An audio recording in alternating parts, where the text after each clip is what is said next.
So there are going to be a few different artists in this video, and they're all going to show how they have a personal meditative drawing practice. This first demo is going to be Zen Tangling, which is probably the best known meditative drawing practice out there.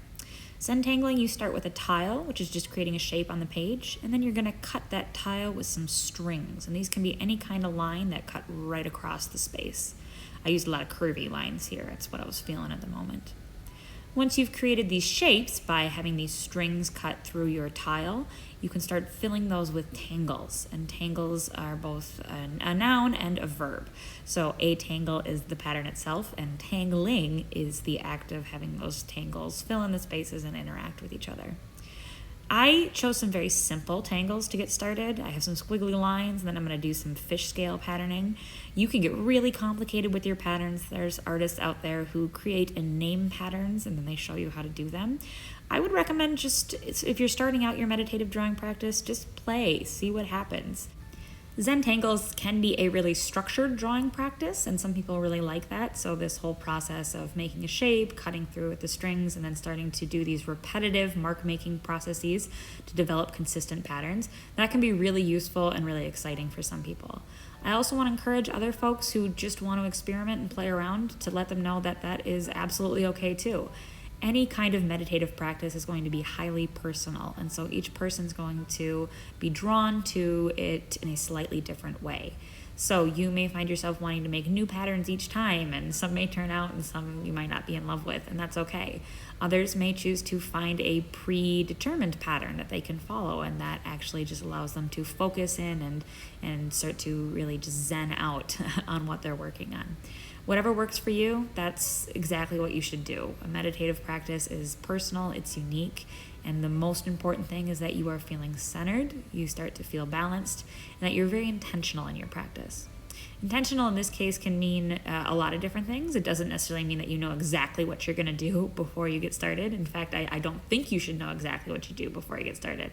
Intentional just means that you're taking the time to think about your materials, think about your patterns, and really focus in on what you're doing.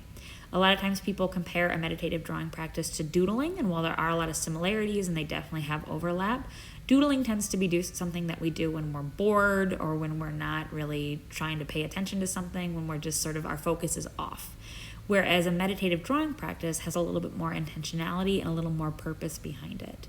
It's something that's going to allow you to actually improve your focus. It's something that will allow you to feel centered as opposed to feeling tired or worn out, or again, that sort of boredom energy which often compels us to doodle. I'm finishing up this drawing with the same soft squiggly pattern that I started with. I actually usually like to close out my drawings by looking back at that first pattern that I did and doing it one more time in whatever space I have left. I usually find it creates a nice harmony, and it helps me just close out the whole meditative drawing session. In the rest of the video, you're going to see a few other drawing techniques. Sam Leopold Sullivan is going to show us like a flow style drawing, which is something that they like to do.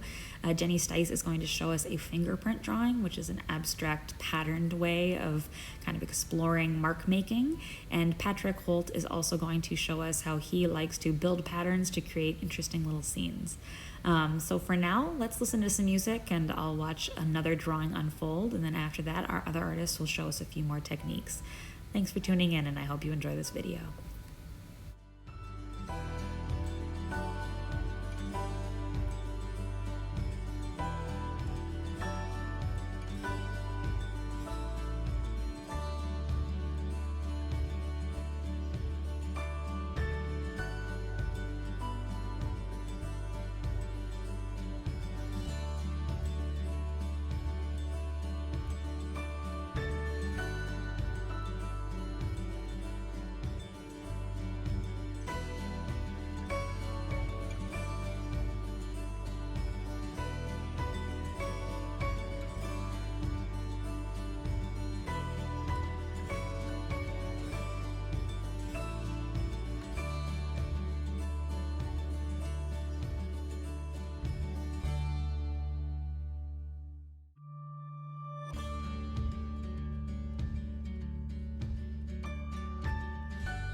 To begin the demo, I thought it would be nice to start with a word.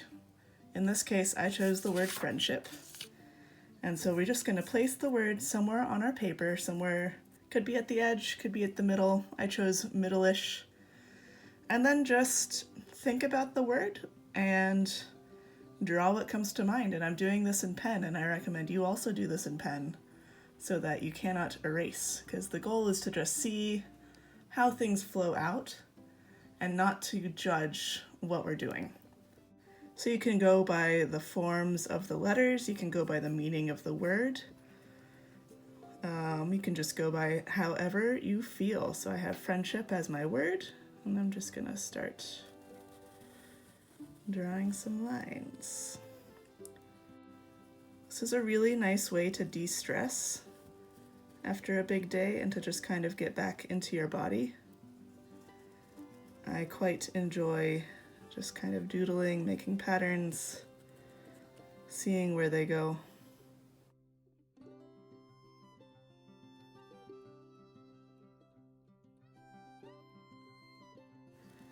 You might find yourself getting drawn to certain patterns, certain types of marks, and that is a-okay. I tend towards wood grain things. So now I have this nice kind of loopy form, and I think I'm just going to keep playing off the ripples that I now have. Try not to think too hard about what you're doing. Just go with the flow.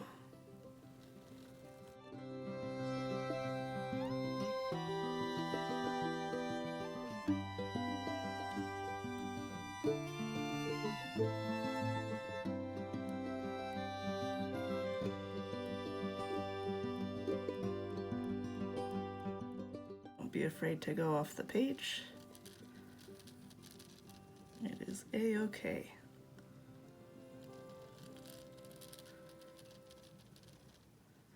So some of the things that I like about doing these is it can really help me get out of a funk.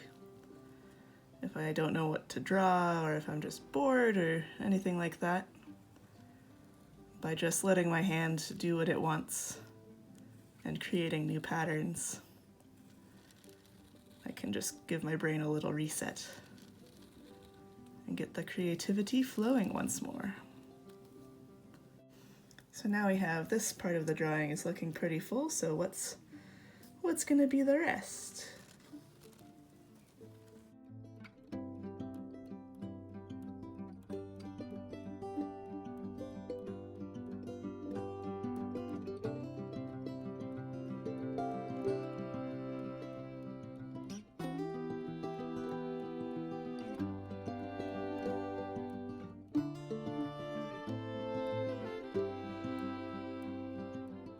And you can go back into all of these spaces that we're creating, make all sorts of fun patterns, but I like to first get my general lines in. And if something starts to look a bit more representational, that is a-okay as well. Like we have a little snake friend now, so just let it flow. And you'll probably find that there's certain patterns that you really enjoy just making, and certain rules that you apply to yourself, and that is totally fine. Just let it flow. Breathe, drink some water. If your hand is cramping up, it's a-okay to take a break. So now over here, I have this kind of harsh line. And I'm just gonna explore some more geometric forms over here. I find that I tend to prefer more flowing organic shapes, but it is entirely up to you, and I thought I would show some other examples.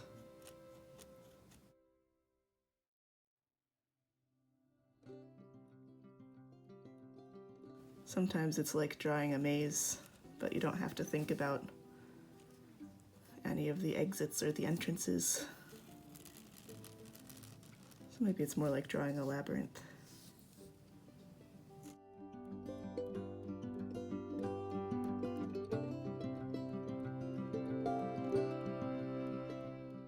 So once you've mostly filled up your page, if you're happy with all of the designs that you've made, you can go in and start adding details. Like maybe I want to shade some of these guys in fully so that they stand out a bit more graphically. And again, just let yourself flow with this. It doesn't have to be any kind of big mental effort. And if it's not quite looking the way that you want it to look, you can always just add some more lines, add some more details. It is done when you say it is done. This might also remind you of like when you were younger and doodling in class. I feel like this is kind of similar, but in this case we're being a bit more mindful rather than just tuning out of what we were doing or using it to help us focus.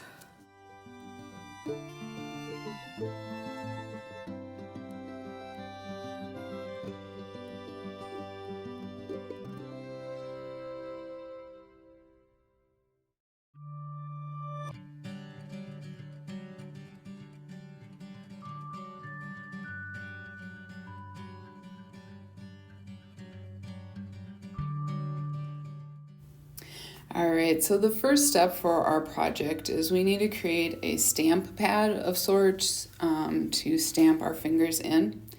What you're going to do is you're going to take a pencil and you're going to go over a piece of paper to create a large mark of graphite that will easily rub off on your fingers. Your next step is to decide which of your fingers you want to fingerprint. And you're just going to rub it into that stamp pad to cover it with graphite.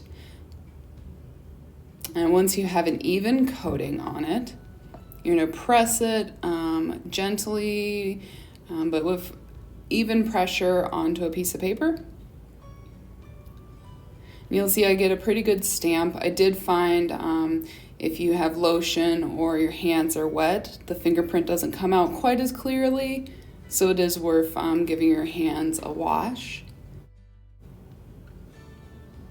An alternative way to do this is if you have clear tape, you can take a piece of clear tape and put it over your fingerprint or your finger to grab onto that graphite. Once you press it down, you'll lift up the tape. And you can see that I get a pretty clear image of my fingerprint. And then you can just lay it down or tape it onto a piece of paper. So these are two options for capturing your fingerprint for this drawing process. Once we have our fingerprint stamped, we're going to go about drawing the lines that we see. I'm using a pencil for this drawing, but you can use any sort of drawing medium that you would like, pen, pencil. I like to start from those inner lines, kind of the inside of the pattern that you see on your fingerprint. And you'll notice that I am really magnifying the fingerprint. So I am enlarging it so that it fills the whole drawing. We really want to fill this space. Even if it means you're only capturing a portion of your fingerprint, it's important that we kind of go from one edge of the paper to another. So I'm just working my way out, starting from that inside, moving my way outwards with the lines.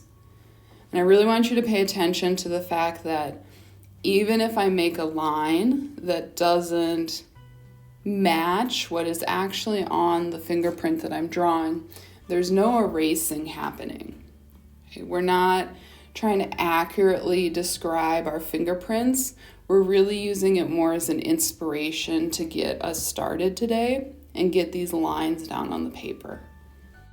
So once I've filled my whole paper, once I've decided I have all the lines I want, now comes kind of the fun part and the more calming portion of this project, because what you're going to start doing, as you can see I'm doing here, you're going to start going back over your lines and kind of retracing your steps.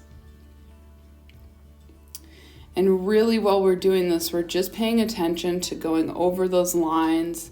You're not having to redraw anything. We're not paying attention to whether you're matching it exactly. We're kind of allowing ourselves to go into this repetitive process of going over a line, back and forth, creating a new mark. Your lines are going to get wider as you go. They might turn darker. And you're really kind of relaxing into this. If I have a line that kind of branches off and doesn't match exactly, I'm leaving it there and it's becoming its own new line. You can try out a different drawing utensil on the same drawing. I switched to a different type of pencil so I could have my pencil on the side and get a new type of line. And this way is really fun because you can get a smoother line that's also wider. Again, not paying attention to whether my lines match up exactly. We're just thinking about that repetitive process of going over and over a line again.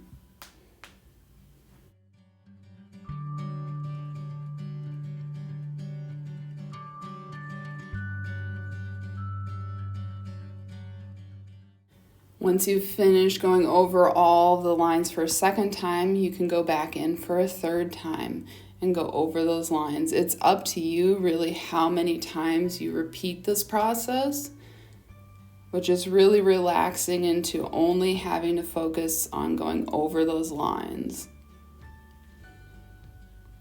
It's important to kind of pay attention to how your hand is feeling, stretching it out if you're realizing that you've been holding your pencil really tightly, giving your hand some time to relax.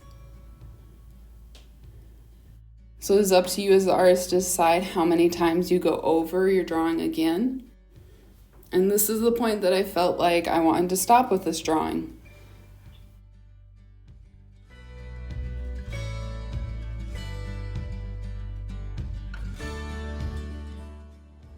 Well, normally when I start out, I start with a pattern. Boxes are pretty common. So I'll make boxes, and then I'll make boxes inside of boxes and fill them in. And really the point is I don't really think at all about trying to draw anything. All I'm really doing is just enjoying the feel of the ink going down on the paper. But patterns are really what I go for, or what seem to please me. So I'll make some boxes, I'll make those in patterns, and then I connect them all in a similar fashion, in this case to the same corners of the inside boxes. And now I start to connect them diagonally. I'll do that kind of often. I like to make like spheres behind squares. I like to vary up the shapes. That seems to be satisfying.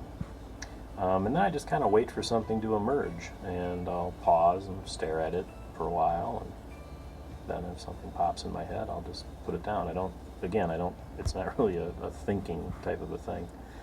I'm moving to another part of the page. I tended to just draw shapes that kind of I find pleasing to make, eye shapes, faces.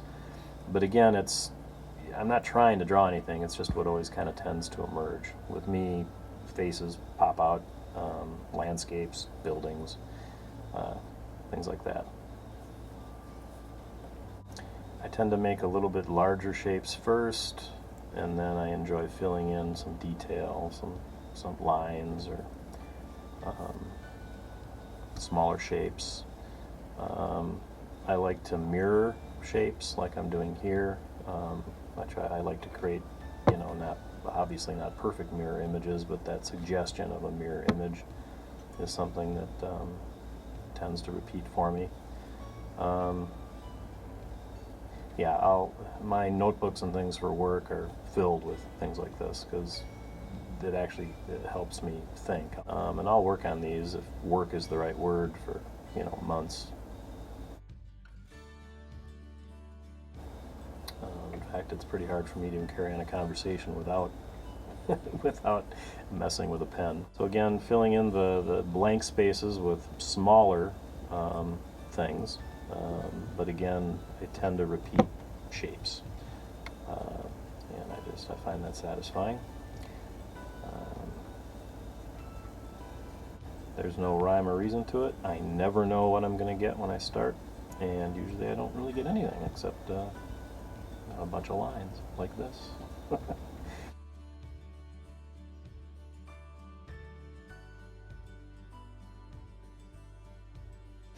So now we'll speed it up a little bit.